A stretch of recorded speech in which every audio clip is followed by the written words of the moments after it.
Баршаңызға сәлем достар, сіздермен алдағы шілденің уақытысында керемет үйлесетін осындай жүгері көже дайындайтын боламыз. Видеоны көрмес бұрын менің YouTube каналыма тіркеліп кетіңіздер. Алдағы уақытта басқа да рецепттермен бөлісетін боламын. Алдымен бидай, сары жүгері, ақ жүгеріні 5-6 рет жақсылап жуып аламыз. Содан соң ыстық су құйып бұқтырамыз. 5-6 құртты алып, оны да ыстық сумен бұқтырамыз. 1 сағаттай қойып қоямыз. Қоспаларымыз дайын. Менде 10 литрлік кастрөлкеге 8 литр су құйдым. Енді ақ жүгері, сары жүгері, бидайды барлығын толықтай саламыз.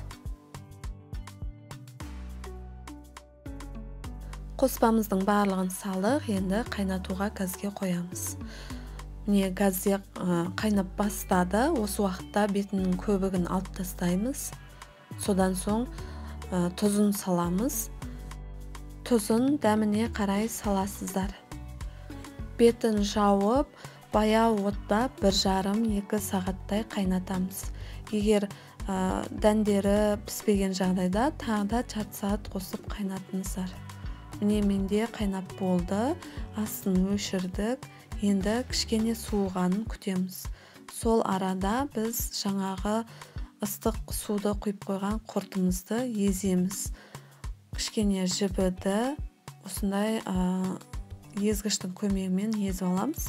Енді суыған көжемізге сол құртымызды қосамыз.